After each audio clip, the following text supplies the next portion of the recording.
ബഹുമാനപ്പെട്ട സത്യവിശ്വാസികളെ, മുഅ്മിനീങ്ങൾ,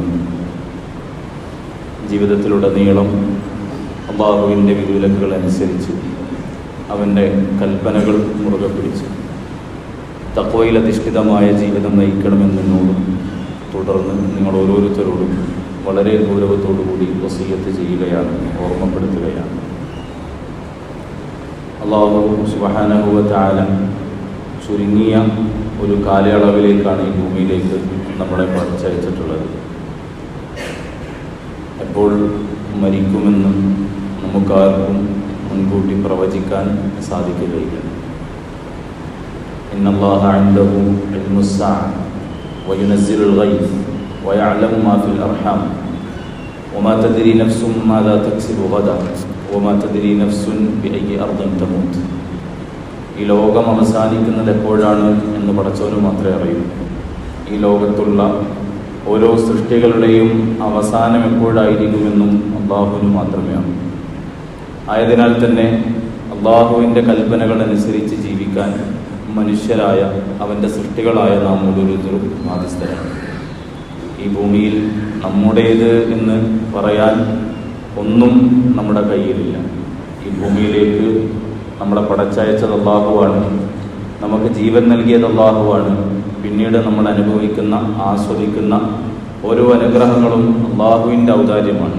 ആ റബ്ബിനെ ശുക്ർ ചെയ്ത് അവന് നന്ദി കാണിച്ചുകൊണ്ട് ജീവിക്കുക എന്നുള്ളത് നാം ഓരോരുത്തരുടെയും ഉത്തരവാദിത്തമാണ് എന്ന് നമ്മൾ തിരിച്ചറിയുകയും, പരീക്ഷണങ്ങൾ ഉണ്ടാകുമ്പോൾ, ഫിത്തനകൾ ഉണ്ടാകുമ്പോൾ പണ്ഡിതന്മാർ പറഞ്ഞതുപോലെ ദുർഘടമായ ഒരു പാതയിൽ കൂടി, കല്ലും മുള്ളും നിറഞ്ഞ വഴിയിൽ കൂടി എത്ര ശ്രദ്ധയോടുകൂടിയാണോ നമ്മൾ സഞ്ചരിക്കുക, അതിനേക്കാളും ശ്രദ്ധയോടുകൂടി ഫിത്നയുടെയും കുഴപ്പങ്ങളുടെയും കാലഘട്ടത്തിൽ ദീൻ മുറുകെ പിടിച്ചുകൊണ്ട് ജീവിക്കാനുള്ള നമ്മുടെ ശ്രമത്തെയാണ് തഖ്വ എന്ന് പറയുന്നത്. അത്തരത്തിൽ വാക്കുകളെയും പ്രവർത്തനങ്ങളെയും നിയന്ത്രിച്ച് അല്ലാഹുവിൻ്റെ തൃപ്തി കരസ്ഥമാക്കുന്ന മുത്തഖീങ്ങളിൽ റബ്ബ് നാം ഇവരെയും ഉൾപ്പെടുത്തി അനുഗ്രഹിക്കുമാറാകട്ടെ. നമ്മിൽ നിന്നും സംഭവിച്ചു പോയിട്ടുള്ള ചെറുതും വലുതുമായ മുഴുവൻ തെറ്റുകുറ്റങ്ങളും അല്ലാഹു പുറത്തു മാപ്പാക്കി തരട്ടെ. നമ്മുടെ എല്ലാ ആഗ്രഹങ്ങളും അല്ലാഹു നിറവേറ്റി തരട്ടെ. നമ്മൾ അനുഭവിക്കുന്ന രോഗങ്ങൾ, പ്രയാസങ്ങൾ അല്ലാഹു മാറ്റിത്തരട്ടെ. നമ്മളിലെ രോഗികൾക്ക് അല്ലാഹു ആജിലായ മുസ്തമിറായ ശിഫാ പ്രദാനം ചെയ്യട്ടെ. നമ്മിൽ നിന്നും മരണപ്പെട്ടു പോയവരുടെ ഖബറിടങ്ങൾ അല്ലാഹു സ്വർഗീയാരാമങ്ങളാക്കി തീർക്കട്ടെ. മഗ്ഫിറത്തും മർഹമത്തും അല്ലാഹു നൽകി അനുഗ്രഹിക്കട്ടെ.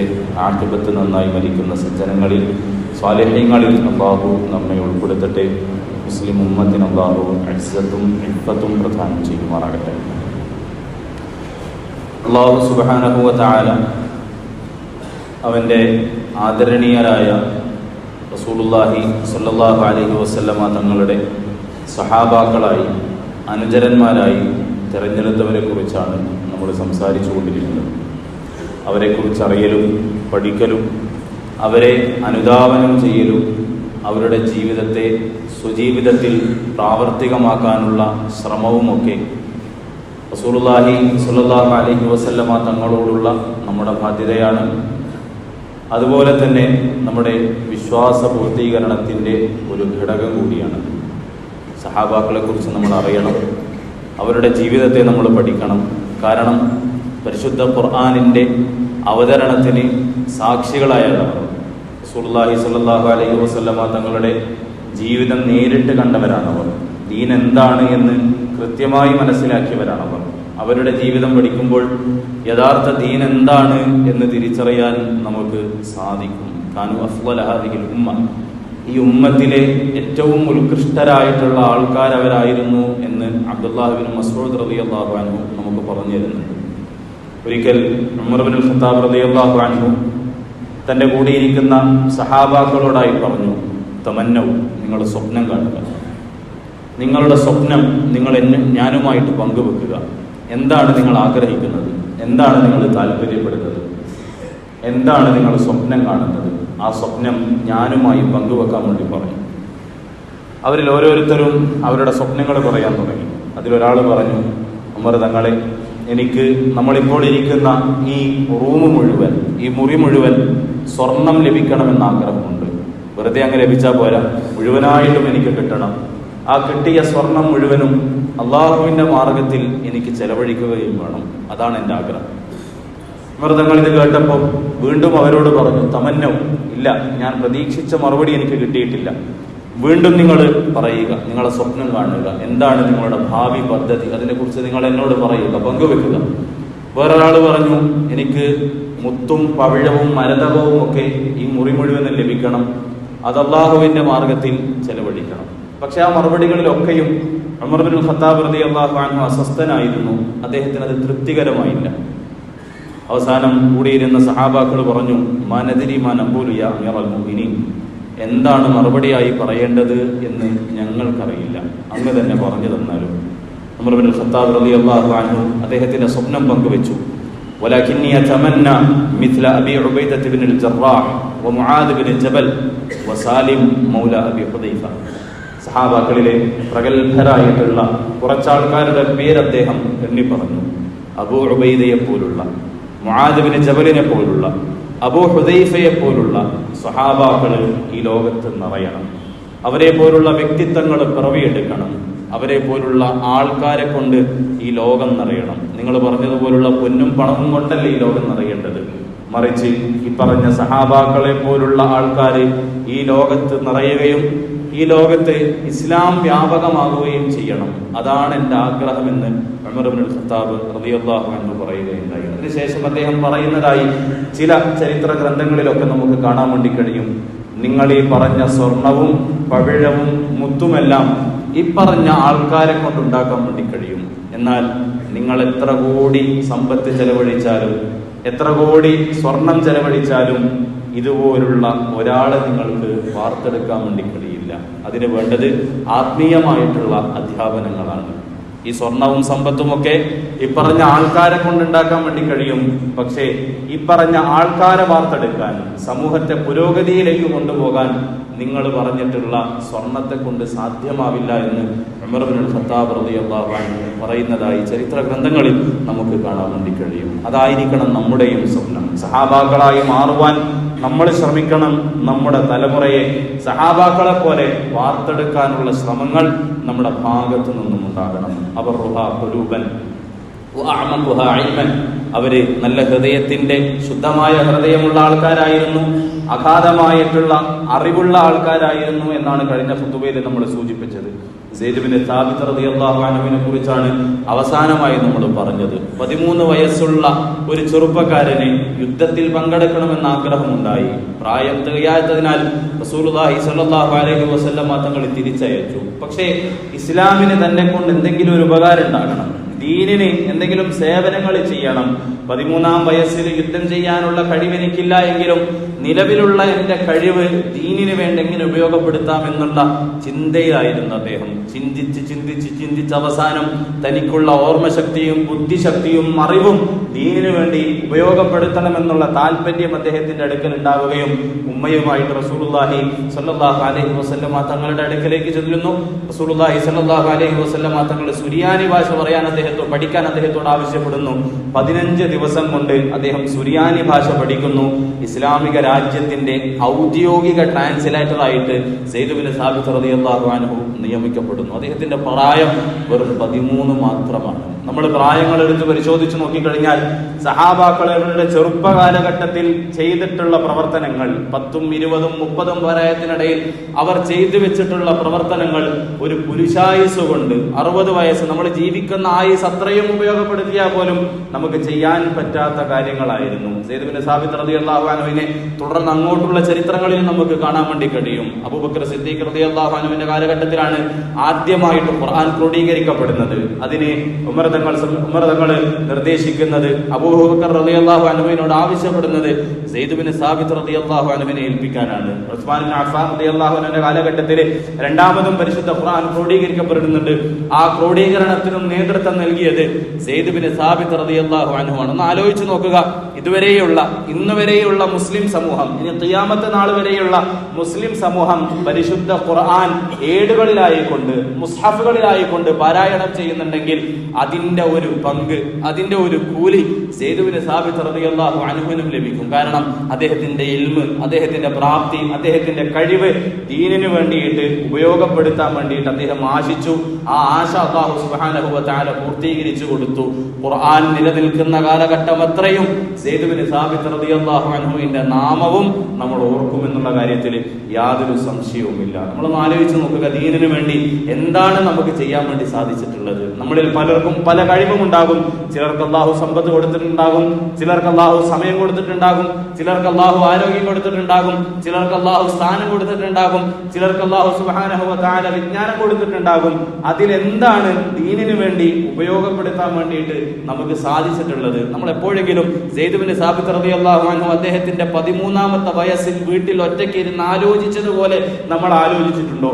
എന്നെ കൊണ്ട് ദീനിന് എന്തുപകാരമുണ്ടായി, എന്നെ കൊണ്ട് ദീനിന് എന്ത് ലാഭമുണ്ടായി, എനിക്ക് എന്താണ് ദീനിനു വേണ്ടി ചെയ്യാൻ വേണ്ടി സാധിക്കുക?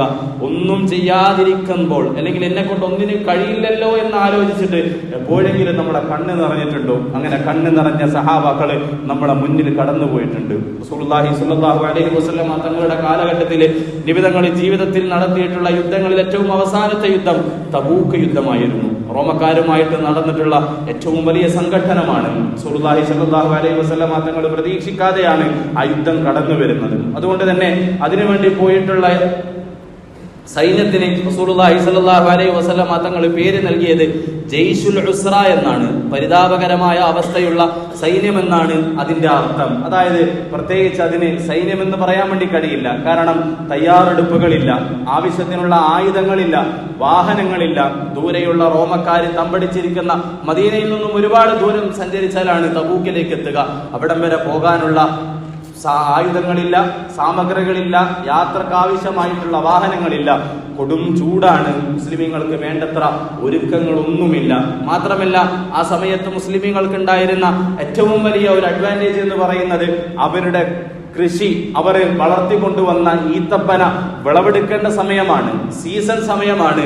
ഈത്തപ്പന വിളവെടുക്കാതെ യുദ്ധത്തിന് പോവുക എന്ന് പറയുന്നത് വളരെയധികം പ്രയാസകരമായിട്ടുള്ള കാര്യമാണ്. പലപ്പോഴും നാട്ടിലുണ്ടാകുന്ന ആൾക്കാരോട് നമ്മൾ ചോദിക്കാറുണ്ട്, എന്തേ നിങ്ങൾ യാത്രയൊന്നും പോകുന്നില്ലേ? ഇപ്പൊ സീസണാണ്. നമ്മൾ എന്ത് കച്ചവടമാണോ ചെയ്യുന്നത് അതിന്റെ സീസൺ ആയി കഴിഞ്ഞാൽ അല്പനേരത്തേക്ക് നമ്മുടെ ആവശ്യങ്ങളൊക്കെ മാറ്റിവെക്കും. സീസൺ കഴിഞ്ഞിട്ട് പോകാമെന്നൊക്കെ നമ്മൾ പറയും. അങ്ങനെ ഒരു സീസൺ കാലഘട്ടത്തിലാണ് തബൂക്ക് യുദ്ധത്തിന് വേണ്ടി തയ്യാറാകണമെന്ന് റസൂലുള്ളാഹി സ്വല്ലല്ലാഹു അലൈഹി വസല്ലം തങ്ങളുടെ ആഹ്വാനം ഉണ്ടാകുന്നത്. 30,000-ൽ വരുന്ന സഹാബാക്കള് അതിനുവേണ്ടി തയ്യാറായി. റസൂലുള്ളാഹി സ്വല്ലല്ലാഹു അലൈഹി വസല്ലം തങ്ങൾ സഹാബാക്കളോട് പറഞ്ഞു, നിങ്ങളുടെ കയ്യിലുള്ളതൊക്കെയും നിങ്ങൾ സ്വതക്ക ചെയ്യുക, നിങ്ങളുടെ കയ്യിലുള്ളതൊക്കെയും നിങ്ങൾ സ്വതക്ക ചെയ്യുക. ഉസ്മാൻ ബിൻ അഫ്ഫാൻ റളിയല്ലാഹു അൻഹു പകരം വെക്കാൻ കഴിയാത്ത രീതിയിൽ ഒന്ന് സ്വതക്ക നടത്തിയെന്നാണ്. 1000 ദീനാറുകൾ റസൂലുള്ളാഹി സ്വല്ലല്ലാഹു അലൈഹി വസല്ലം തങ്ങളുടെ മടിയിലേക്ക് അന്നിട്ടു എന്നാണ്. അദ്ദേഹത്തിന്റെ കയ്യിലുണ്ടായിരുന്ന സമ്പത്താണത്. 1000 ദീനാർ നിബിതങ്ങളുടെ മടിയിലേക്ക് ഇട്ടു. റസൂലുള്ളാഹി സ്വല്ലല്ലാഹു അലൈഹി വസല്ലം തങ്ങൾ മടിയിൽ നിന്നും ആ ദീനാർ എണ്ണിക്കൊണ്ട് പറഞ്ഞു എന്നാണ്, മാ ഖറ ഉസ്മാനു മാ അമില ബഅദൽ യൗം. ഇന്നത്തെ ദിവസത്തിന് ശേഷം ഉസ്മാൻ ഇനി ഒരമൽ ചെയ്തിട്ടില്ലെങ്കിലും കുഴപ്പമില്ല, അദ്ദേഹം ഈ ചെയ്ത സ്വതക്ക തന്നെ അദ്ദേഹത്തിന് ദുനിയാവിൽ രക്ഷപ്പെടാൻ മതിയായതാണ് എന്നാണ്. മാ ഖറ ഉസ്മാനു മാ അമില ബഅദൽ യൗം. ഇന്നേ ദിവസം ഉസ്മാൻ ഇനി ഒരു സൽക്കർമ്മവും ചെയ്യുന്നില്ല എന്ന് കരുതുക. എന്നാൽ പോലും ഉസ്മാൻ ഇന്ന് ചെയ്തിട്ടുള്ള റളിയല്ലാഹു അൻഹു സ്വതക്കയുണ്ടല്ലോ, അത് അദ്ദേഹത്തിന്റെ ജീവിതത്തെ, അദ്ദേഹത്തിന്റെ ദുനിയാവിനെ സലാമത്താക്കാൻ മതിയായതാണ് എന്ന് റസൂലുള്ളാഹി സ്വല്ലല്ലാഹു അലൈഹി വസല്ലം തങ്ങൾ പറഞ്ഞു. കഴിഞ്ഞില്ല അദ്ദേഹം 300ഓളം ഒട്ടകങ്ങളെ, ഫുൾ കണ്ടീഷൻ വണ്ടി എന്നൊക്കെ നമ്മൾ പറയല്ലോ, അങ്ങനെ ഫുൾ കണ്ടീഷനിൽ യാത്ര ചെയ്യാൻ ഉതകുന്ന ഒട്ടകങ്ങളെ അദ്ദേഹം റസൂലുള്ളാഹി സ്വല്ലല്ലാഹു അലൈഹി വസല്ലം തങ്ങൾക്ക് കൊടുത്തു എന്നാണ് നമ്മൾ ചരിത്രത്തിലൊക്കെ കേൾക്കാറുണ്ടല്ലോ. അബൂബക്കർ സിദ്ദീഖ് റളിയല്ലാഹു അൻഹു അദ്ദേഹത്തിന്റെ വീട്ടിലുള്ള മുഴുവൻ സമ്പത്തും കൊടുത്തത് ഈ തബൂക്ക് യുദ്ധത്തിലാണ്. ഉമർ തങ്ങൾ അദ്ദേഹത്തിന്റെ സമ്പത്തിൽ നിന്നും പകുതി കൊടുത്തത് ഈ തബൂക്ക് യുദ്ധത്തിലാണ്. ചില സഹാബാക്കൾ വന്നത് ഇപ്രകാരമായിരുന്നു. ഹദീസാണ്, അവരുടെ കയ്യിൽ ഒരു പിടി ഈത്തപ്പഴം മാത്രമാണ് ഉണ്ടായിരുന്നത്. നബിയെ, വീട്ടിൽ അവശേഷിക്കുന്നത് ഈത്തപ്പഴം മാത്രമാണ്. അതിതാ അല്ലാഹുവിന്റെ മാർഗത്തിൽ ഞങ്ങൾ സ്വതക്ക ചെയ്തിരിക്കുന്നു എന്ന് റസൂലുള്ളാഹി സ്വല്ലല്ലാഹു അലൈഹി വസല്ലം തങ്ങളുടെ സഹാബാക്കൾ പറഞ്ഞു. എന്താണോ അവരുടെ കയ്യിലുണ്ടായിരുന്നത് അത് ദീനിനു വേണ്ടിയിട്ട് അവർ ഉപയോഗപ്പെടുത്തി. നബി തങ്ങൾ പറയുന്നുണ്ട്, എന്നാൽ ചില ആൾക്കാർ വന്നു റസൂലുള്ളാഹി സ്വല്ലല്ലാഹു അലൈഹി വസല്ലം തങ്ങളോട് യുദ്ധത്തിന് അനുവാദം തേടി, ഞങ്ങളെ യുദ്ധത്തിന് കൂട്ടണമെന്ന് പറഞ്ഞു. നബി തങ്ങൾ നോക്കിയപ്പോൾ 10,000 വാഹനങ്ങൾ മാത്രമാണ്. 30,000 ആൾക്കാരുണ്ട്, 10,000 വാഹനം മാത്രമാണ്. ഒരു വാഹനത്തിൽ 3 കയറിയാൽ മാത്രമേ യാത്ര ചെയ്യാൻ വേണ്ടി പറ്റൂ. അതുകൊണ്ട് വാഹനം നൽകിയതാരാണോ, എന്തെങ്കിലും ഷെയർ ഇട്ടതാരാണോ, അവരെ മാത്രമേ നിബിതങ്ങൾ യുദ്ധത്തിന് കൂട്ടിയുള്ളൂ. ഒന്നും നൽകാൻ കഴിയാത്ത സഹാബാക്കള് നിബിതങ്ങളുടെ അടുക്കൽ വന്നിട്ട് ഞങ്ങളെയും കൂട്ടണമെന്ന് പറഞ്ഞു. നിബിതങ്ങൾ പറഞ്ഞു നിങ്ങളെ കൂട്ടാനുള്ള സൗകര്യമില്ല. ആ സമയത്ത് അവർ സഹാബാക്കള് കരഞ്ഞുകൊണ്ട് തിരിച്ചുപോയി എന്നാണ്. ولا على الذين إذا ما أتوك لتحملهم قلت لا أجد ما أحملكم عليه تولوا وأعينهم تفيض من الدمع حزنا ألا يجدوا ما ينفقون. നബിയെ സല്ലല്ലാഹു അലൈഹി വസല്ലം അങ്ങയുടെ അടുക്കൽ വന്നിട്ടുള്ള ഒരു കൂട്ടരുണ്ട്, ഞങ്ങളെയും വണ്ടിയിൽ കയറ്റണം. നബി തങ്ങൾ പറഞ്ഞു നിങ്ങളെ കയറ്റാനും വണ്ടിയിൽ സ്ഥലമില്ല. ولا على الذين إذا ما أتوك لتحملهم قلت لا أجد ما أحملكم عليه. ആ സമയത്ത് സഹാബാക്കൾക്ക് എന്ത് ചെയ്യാൻ പറ്റും? ഒന്നും ചെയ്യാൻ കഴിയില്ല. തവല്ലൗ വഅഅ്യുനുഹും തഫീദു മിന അദ്ദമഇ ഹസനൻ അല്ലാ യജിദു മാ യുൻഫിഖൂൻ. പടച്ചവന്റെ ദീനിനു വേണ്ടി കൊടുക്കാൻ എന്റെ കയ്യിൽ ഒന്നുമില്ലല്ലോ എന്ന് പരിതപിച്ചുകൊണ്ട് കണ്ണീരോടുകൂടി മടങ്ങി വന്ന സഹാബാക്കളെ കുറിച്ച് സൂറത്തു തൗബ നമുക്ക് പറഞ്ഞു തരുന്നുണ്ട്. അങ്ങനെ ഒരു അവസ്ഥ എപ്പോഴെങ്കിലും നമ്മുടെ ജീവിതത്തിൽ ഉണ്ടായിട്ടുണ്ടോ? കൊടുത്തതിനെ കുറിച്ച് ആലോചിച്ച് നമ്മൾ ടെൻഷൻ അടിച്ചിട്ടുണ്ട്. ആരെങ്കിലും എന്തെങ്കിലും ചോദിച്ചപ്പോൾ ആവേശത്തിൽ നമ്മൾ കൊടുത്തിട്ട് പിന്നീട് അത്രയൊന്നും കൊടുക്കേണ്ടതില്ലായിരുന്നു എന്ന് ആലോചിച്ച് നമ്മൾ ടെൻഷൻ അടിച്ചിട്ടുണ്ട്, വേദനിച്ചിട്ടുണ്ട്. കൊടുത്തത് കൂടുതലായി പോയി എന്ന് ആലോചിച്ചിട്ട് നമുക്ക് വിഷമം ഉണ്ടായിട്ടുണ്ട്. പക്ഷെ സഹാബാക്കള് കയ്യിൽ കൊടുക്കാൻ ഒന്നും ഉണ്ടായില്ലല്ലോ. പടച്ചവൻ ഒരു വിളി വിളിച്ചപ്പോ, പടച്ചവന് യുദ്ധത്തിന് വേണ്ടി പോണമെന്ന് പറഞ്ഞപ്പോ എന്റെ കയ്യിൽ കൊടുക്കാൻ എനിക്ക് സൗകര്യങ്ങൾ ഉണ്ടായില്ലല്ലോ എന്ന് ആലോചിച്ച് കരഞ്ഞ സഹാബാക്കളെ കുറിച്ചാണ് പരിശുദ്ധ ഖുർആൻ നമുക്ക് പറഞ്ഞു വരുന്നത്. അങ്ങനെ ഒരു ചിന്ത, എന്റെ കഴിവനുസരിച്ച് എന്ത് ദീനിന് കൊടുക്കാൻ എനിക്ക് സാധിക്കുമെന്നുള്ള ചിന്ത എപ്പോഴെങ്കിലും നമുക്ക് ഉണ്ടായിട്ടുണ്ടോ? അതിനെക്കുറിച്ചുള്ള ഒരു ആലോചന നമ്മൾ നടത്തിയിട്ടുണ്ടോ?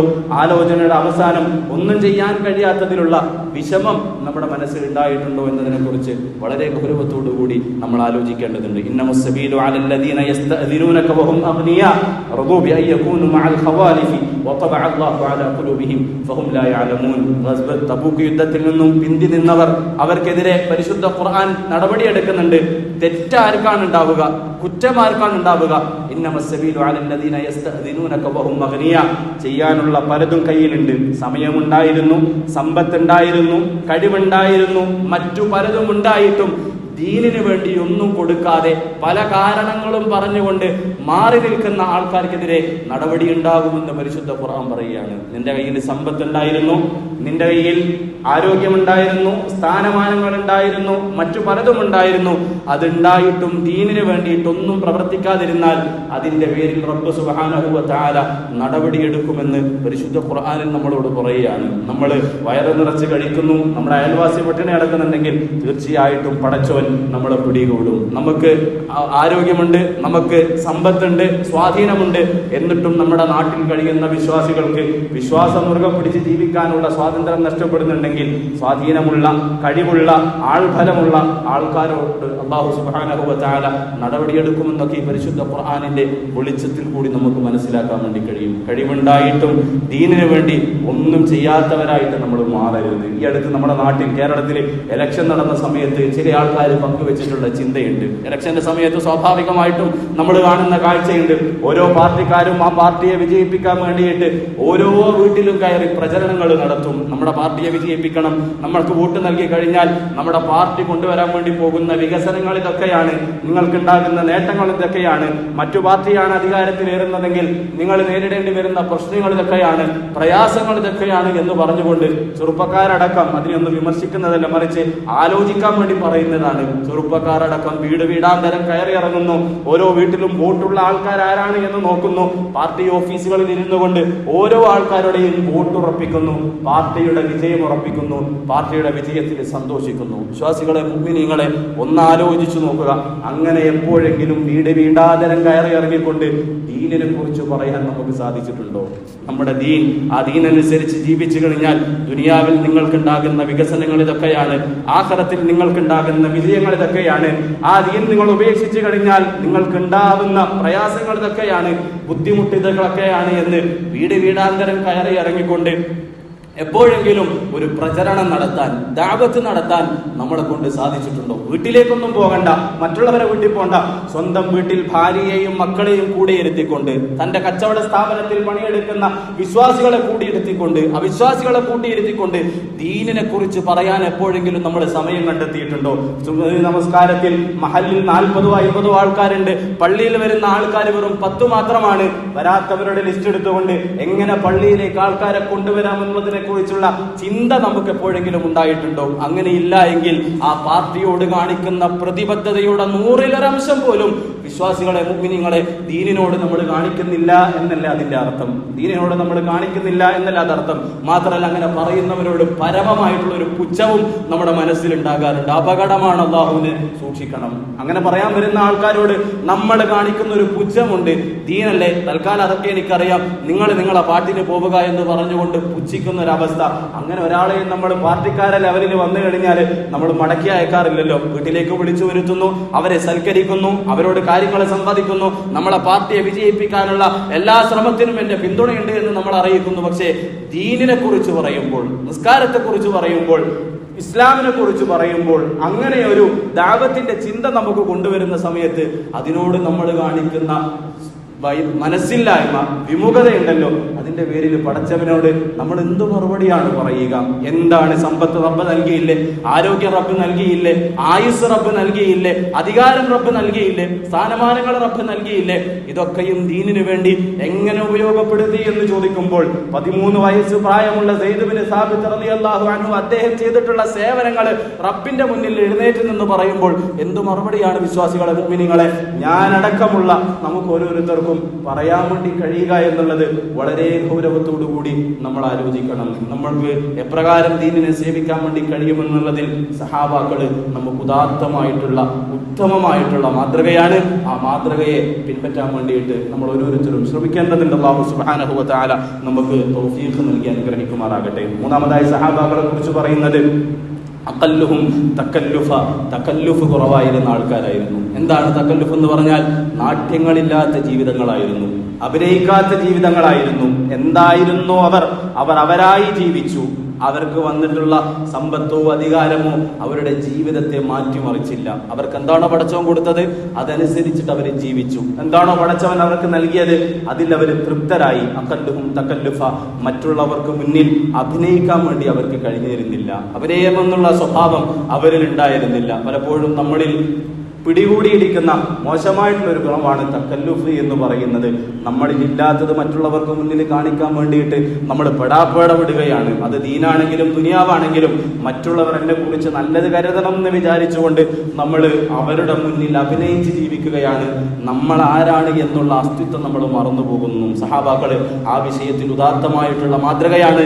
വന്ന വഴികൾ ഒരിക്കലും സഹാബാക്കൾ മറന്നിരുന്നില്ല. അവർക്ക് ലഭിച്ചിട്ടുള്ള സ്ഥാനമാനങ്ങൾ അവരെ അഹങ്കാരികളാക്കി മാറ്റിയിരുന്നില്ല. അബൂ ഹുറൈറ റളിയല്ലാഹു അൻഹുവിനെ കുറിച്ച് നമുക്കറിയാലോ. മുഹമ്മദ് ബിൻ സീരീൻ റഹ്മത്തുള്ളാഹി അലൈഹി പ്രസിദ്ധനായിട്ടുള്ള താബിഈണ്.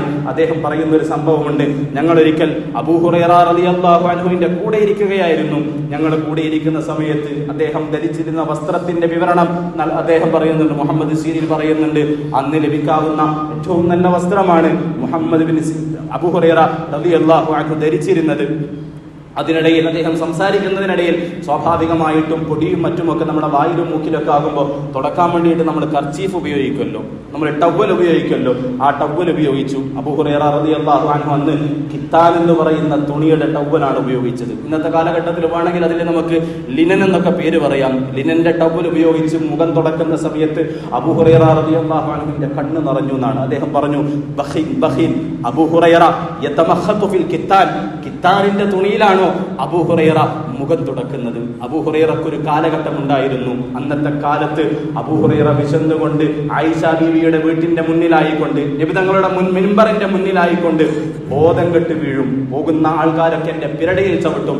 അന്നത്തെ കാലഘട്ടത്തിൽ ബോധം നഷ്ടപ്പെട്ട് കഴിഞ്ഞാൽ, അതല്ലെങ്കിൽ ഭ്രാന്ത് കാരണം ഒരാൾ താഴെ വീണ് കഴിഞ്ഞാൽ അയാളെ എഴുന്നേൽക്കാൻ വേണ്ടിയിട്ട് പിരടിയിൽ ചവിട്ടുന്ന ഒരു പ്രകൃതം ഉണ്ടായിരുന്നു. അങ്ങനെ ഒരു പതിവുണ്ടായിരുന്നു. ആൾക്കാരെന്റെ പിരടിയിൽ ചവിട്ടും. എനിക്ക് ബോധം നഷ്ടപ്പെട്ടിട്ടോ ഭ്രാന്തായിട്ടോ ഒന്നുമല്ല ഞാൻ കറങ്ങി വീണത്, തല കറങ്ങി വീണത്, മറിച്ച് കഴിക്കാനൊന്നും ഇല്ലാത്തതിന്റെ പേരിൽ, കുടിക്കാനൊന്നും ഇല്ലാത്തതിന്റെ പേരിൽ, വിശപ്പ് സഹിക്കാൻ കഴിയാതെ പട്ടിണി കടന്ന് നബി തങ്ങളുടെ വീട്ടിന്റെ മുന്നിൽ തലകറങ്ങി വീണ അബൂ ഹുറൈറയാണ് ഇന്ന് ലിനന്റെ കർച്ചീഫ് എടുത്തുകൊണ്ട് മുഖം തുടക്കുന്നത്. പടച്ചവനെ, എന്തു വലിയൊരു മാറ്റമാണ്. അവർ വന്ന വഴി മറന്നിരുന്നില്ല, അവർ തങ്ങളുടെ അവസ്ഥയെക്കുറിച്ച് മറന്നിരുന്നില്ല.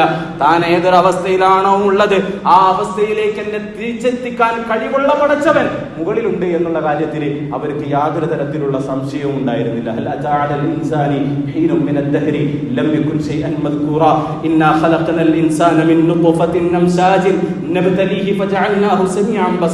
പടച്ചവൻ ചോദിക്കുന്നില്ല, മനുഷ്യ ഇന്ന് തണ്ടും തടിയോടും കൂടി ഇങ്ങനെ നിവർന്നു നിൽക്കുന്നുണ്ടല്ലോ, കയ്യിലുള്ള സമ്പത്തിന്റെയും അധികാരത്തിന്റെയും ഹുങ്കിൽ ഇങ്ങനെ നിവർന്നു നിൽക്കുന്നുണ്ടല്ലോ, നിന്റെ അവസ്ഥയെക്കുറിച്ച് ആരംഭത്തെക്കുറിച്ച് എപ്പോഴെങ്കിലും നീ ആലോചിച്ചു നോക്കിയിട്ടുണ്ടോ? ലം യകുൻ ശൈഅൻ മദ്കൂറ, പറയാൻ പോലും പറ്റാത്ത ബീജത്തുള്ളിയിൽ നിന്നാണ്, ആൾക്കാർ വെറുക്കുന്ന അറക്കുന്ന ബീജത്തുള്ളിയിൽ നിന്നാണ് നിന്റെ തുടക്കമുണ്ടായിരുന്നത്. പിന്നീട് നിനക്ക് വേണ്ട സമ്പത്ത്, പിന്നീട് നിനക്ക് വേണ്ട അധികാരങ്ങൾ, പിന്നീട് നിനക്ക് വേണ്ട സ്ഥാനമാനങ്ങൾ റബ്ബ് നൽകിയതാണ്. ആ റബ്ബിനെ മറന്നു കഴിഞ്ഞാൽ അതിലേക്ക് തന്നെ നിന്നെ തിരിച്ചു കൊണ്ടുപോകാൻ കഴിവുള്ളവരാണ് പടച്ചവൻ എന്നുള്ള ചിന്ത മനുഷ്യ നിന്റെ മനസ്സിൽ വേണമെന്ന് പരിശുദ്ധ ഖുർആനിൽ കൂടി അല്ലാഹു സുബ്ഹാനഹു വ തആല നമ്മളോട് ഉണർത്തുന്നുണ്ട്. അബൂ ഹുറൈറ റളിയല്ലാഹു അൻഹു അദ്ദേഹം വലിയൊരു അവസ്ഥയിലെത്തിയപ്പോൾ പരിശുദ്ധ ഇസ്ലാമിന് അബൂബക്കർ സിദ്ദീഖ് റളിയല്ലാഹു അൻഹുവിന്റെയും ഉമർ ഇബ്നു ഖത്താബ് റളിയല്ലാഹു അൻഹുവിന്റെയും ഒക്കെ ഖിലാഫത്തിന്റെ കാലഘട്ടത്തിൽ അഭിവൃദ്ധി ഉണ്ടായപ്പോൾ, വളർച്ചയുണ്ടായപ്പോൾ അവർ വന്ന വഴി മറന്നിരുന്നില്ല, പടച്ചവനെ മറന്നിരുന്നില്ല. ഇന്ന് നമ്മുടെ സമ്പത്ത് കയ്യിൽ കിട്ടിയാൽ, അധികാരം കയ്യിൽ കിട്ടിയാൽ സ്വന്തം ബാപ്പയെയും ഉമ്മയെയും മറക്കുന്ന അവസ്ഥയാണ്, സഹോദരങ്ങളെ മറക്കുന്ന അവസ്ഥയാണ്, സുഹൃത്തുക്കളെ മറക്കുന്ന അവസ്ഥയാണ്, കൂടെ കളിച്ചിരുന്ന വളർന്നിരുന്ന ഒന്നിച്ച് പട്ടിണി അനുഭവിച്ചിരുന്ന പലരെയും മറക്കുന്ന ഒരവസ്ഥ നമ്മളിലുണ്ടെങ്കിൽ അഖല്ലുഹും തകല്ലുഫ, തകല്ലുഫില്ലാതെ വന്ന വഴി മറക്കാതെ മറ്റുള്ളവരെ ചേർത്തു പിടിച്ച് ജീവിച്ച സഹാബാക്കളിൽ നിങ്ങൾക്ക് മാതൃകയുണ്ട് എന്ന് അബ്ദുല്ലാഹി ഇബ്നു മസ്ഊദ് റളിയല്ലാഹു അൻഹു പറയുന്നതായി നമുക്ക് കാണാൻ വേണ്ടി കഴിയും. സാധാരണക്കാരായി ജീവിക്കാൻ വേണ്ടിയിട്ട് അബൂബക്കർ സിദ്ദീഖ് റളിയല്ലാഹു അൻഹുവിനെ പോലുള്ള സഹാബാക്കൾക്ക് സാധിച്ചു എന്നാണ്. അബൂബക്കർ സിദ്ദീഖ് റളിയല്ലാഹു അൻഹുവിനെ കുറിച്ച് ചരിത്ര ഗ്രന്ഥങ്ങളിൽ നമുക്ക് കാണാൻ വേണ്ടി കഴിയും. അദ്ദേഹം ഖലീഫയാകുന്നതിന് മുന്നേ ആ നാട്ടിലുണ്ടായിരുന്ന പാവപ്പെട്ട ഒരു കുടുംബത്തിന്റെ ആടിനെ പാല് കറക്കാൻ വേണ്ടി പോകുമായിരുന്നു. ആ കുടുംബത്തിന് വേണ്ടിയിട്ട് പാല് കറക്കാൻ വേണ്ടിയിട്ട് അദ്ദേഹം പോകാറുണ്ടായിരുന്നു. അദ്ദേഹം ഖലീഫയായപ്പോൾ, ഇസ്ലാമിക റിപ്പബ്ലിക്കിന്റെ ഒന്നാമത്തെ രാജാവ് ഖലീഫയായിട്ട് അബൂബക്കർ സിദ്ദീഖ് റളിയല്ലാഹു അൻഹു തെരഞ്ഞെടുത്തപ്പോൾ ആ ഗോത്രത്തിൽ ഉണ്ടായിരുന്ന ഒരു പെൺകുട്ടി പറഞ്ഞതാണ്, ഇനി അബൂബക്കർ നമ്മളെങ്ങനെ എപ്പോൾ കാണാനാണ്, കാരണം അദ്ദേഹം വലിയ ഖലീഫയായില്ലേ, പ്രധാനമന്ത്രിയുടെ റോളാണല്ലോ, ഇനി എപ്പോൾ അബൂബക്കറിനെ കാണാനാണ്, ഇനി നമ്മുടെ പാല് കറക്കാൻ വേണ്ടിയിട്ട് ആര് വരും? എന്നാൽ ആ പെൺകുട്ടി പറയുന്നത് കേൾക്കാൻ അവിടെ അബൂബക്കർ സിദ്ദീഖ് റളിയല്ലാഹു അൻഹു ഉണ്ടായിരുന്നു. എന്റെ ജീവിതം എത്ര കാലം പടച്ചവൻ ബാക്കി വെച്ചിട്ടുണ്ടോ അത്രയും കാലം നിങ്ങൾക്ക് വേണ്ടി പാല് കറക്കാൻ ഈ കുടിലിൽ ഞാൻ എത്തുമെന്ന് അബൂബക്കർ സിദ്ദീഖ് റളിയല്ലാഹു അൻഹു പറഞ്ഞു എന്നാണ്. ആലോചിച്ച് നോക്കുക. റസൂലുള്ളാഹി സ്വല്ലല്ലാഹു അലൈഹി വസല്ലം തങ്ങളുടെ വീട്ടിന്റെ അകത്തൊരിക്കൽ ഉമർ ഇബ്നുൽ ഖത്താബ് റളിയല്ലാഹു അൻഹു കടന്നു ചെല്ലുന്നുണ്ട്. അദ്ദേഹത്തിന്റെ കണ്ണ് നിറഞ്ഞുപോയി. അദ്ദേഹം ആലോചിക്കുകയായിരുന്നു, കിസ്റയുടെയും കൈസറിന്റെയും രാജാക്കന്മാരെക്കാളും വലിയ സൗകര്യത്തിൽ ജീവിക്കേണ്ട മനുഷ്യനാണ് റസൂലുള്ളാഹി സ്വല്ലല്ലാഹു അലൈഹി വസല്ലം തങ്ങളുടെ വീട്ടിൽ. അദ്ദേഹം ചുറ്റുമൊന്ന് കണ്ണോടിച്ചു നോക്കിയപ്പോൾ 2-3 പാത്രങ്ങൾ മാത്രമാണ്. ആ പാത്രങ്ങളിൽ പലതും കാലിയാണ്, കുറച്ച് ഓതമ്പുകൾ മാത്രമുണ്ട്. നബി തങ്ങൾ കിടന്നുറങ്ങുന്നതാകട്ടെ ഒരു ഈത്തപ്പന മടലിൽ കൊണ്ട് ഉണ്ടാക്കിയിട്ടുള്ള കട്ടിലിലാണ്. നബി തങ്ങൾ വിരിപ്പൊന്നും വിരിക്കാനില്ലാത്തത് കൊണ്ട് തങ്ങളുടെ ഭൂമിയിൽ ശരീരത്തിൽ പാടുകൾ ഉണ്ടായിരുന്നു. ഇത് കണ്ട് ഉമർ ഇബ്നുൽ ഖത്താബ് റളിയല്ലാഹു അൻഹു കരയാൻ വേണ്ടി തുടങ്ങി. നബിയെ, അങ്ങ് എത്ര സാധാരണ ലളിതമായിട്ടുള്ള ജീവിതമാണ് നയിക്കുന്നത്. റസൂലുള്ളാഹി സ്വല്ലല്ലാഹു അലൈഹി വസല്ലം തങ്ങളോട് അദ്ദേഹത്തിന്റെ ആവലാതി പറയുകയാണ്. കിസ്റയുടെയും കൈസറിലെയും ഒക്കെ രാജാക്കന്മാര് വളരെയധികം ആർഭാടത്തോടുകൂടി അതിര് കഴിഞ്ഞ സൗകര്യത്തിൽ ജീവിച്ചുകൊണ്ടിരിക്കുമ്പോൾ അങ്ങിങ്ങനെ കഷ്ടപ്പെടുന്നത് കാണാൻ ഞങ്ങൾ നേതാവായി കാണുന്ന ഒരാളാണല്ലോ, അങ്ങയെ കാണുമ്പോൾ ഞങ്ങൾക്ക് വല്ലാത്ത വൈമനസ്സുണ്ട്. റസൂലുള്ളാഹി സ്വല്ലല്ലാഹു അലൈഹി വസല്ലം തങ്ങൾ അദ്ദേഹത്തോട് ചോദിക്കുന്നുണ്ട്, അമാ തർള അൻ തകൂന ലഹുമുൽ ദുനിയ വലനാ അൽ ആഖിറ. ഉമറേ, അവർക്ക് ദുനിയാവുണ്ട്, നമുക്ക് ആഖിറുണ്ടല്ലോ, അതുപോലെ നമുക്കെന്ന് റസൂലുള്ളാഹി സ്വല്ലല്ലാഹു അലൈഹി വസല്ലം തങ്ങൾ ചോദിക്കുന്നതായി നമുക്ക് കാണാൻ വേണ്ടി കഴിയും. ഇന്നത്തെ കാലഘട്ടത്തിൽ നമ്മളൊന്ന് ആലോചിച്ച് നോക്കുക. നമ്മളല്ലാതായി പെരുമാറുന്ന ഒരു കാലഘട്ടമാണ്. അയൽവാസിയുടെ കല്യാണം പൊടി പൊടിച്ചിട്ടുണ്ടെങ്കിൽ എൻ്റെ കല്യാണവും പൊടി പൊടിക്കണം, എൻ്റെ മകളുടെ കാര്യത്തിനും കുറവൊന്നും വരുത്താൻ വേണ്ടി പാടില്ല. അതുകൊണ്ട് കഴിവില്ല എങ്കിലും പ്രാപ്തിയില്ല എങ്കിലും കടം വാങ്ങിച്ചിട്ടാണെങ്കിലും പോലും ആർഭാടകരമായിട്ടുള്ള കല്യാണം നടത്തുന്ന ഒരവസ്ഥ നമ്മുടെ കാലഘട്ടത്തിൽ നമുക്ക് കാണാൻ വേണ്ടി കഴിയില്ലല്ലോ. മറ്റുള്ളവരുടെ മുന്നിൽ പിരിവ് നടിക്കാൻ വേണ്ടിയിട്ട്, മറ്റുള്ളവരുടെ മുന്നിൽ വില കുറഞ്ഞു പോകുമോ എന്നുള്ള ഭയത്താൽ നമ്മൾ പലരും അഭിനയിച്ച് ജീവിക്കുകയാണ്. റസൂലുള്ളാഹി സ്വല്ലല്ലാഹു അലൈഹി വസല്ലം തങ്ങളുടെ സമക്ഷത്തിലേക്ക് അതിഥികളായിക്കൊണ്ട് യാത്രക്കാരായിക്കൊണ്ട് ആൾക്കാർ വരും. നബി തങ്ങളോട് ചോദിക്കും, വല്ലതും കഴിക്കാനുണ്ടോ? നബി തങ്ങൾ തങ്ങളുടെ വീടുകളിലേക്ക് അയക്കും, എന്തെങ്കിലും ഉണ്ടോ? അവിടെ നിന്ന് വരുന്ന മറുപടി എന്തായിരിക്കും? നബിയെ, വീട്ടിൽ വെള്ളം അല്ലാണ്ട് വേറൊന്നുമില്ല, ഇവിടെ കുടിക്കാൻ വെള്ളം അല്ലാണ്ട് വേറൊന്നുമില്ല. അവിടെ ഉണ്ടായിരുന്ന സ്ത്രീകൾ ഒരിക്കലും വിചാരിച്ചിരുന്നില്ല. നമ്മളത് പറയുന്നത് മോശമല്ലേ? പലപ്പോഴും നമ്മുടെ വീടുകളിലൊക്കെ സംഭവിക്കുന്നത് അതാണ്. അതിഥി വന്നു കഴിഞ്ഞാൽ അവർക്ക് കൊടുക്കാനുള്ള നല്ല ഭക്ഷണം നമ്മുടെ വീട്ടിലുണ്ടാകും.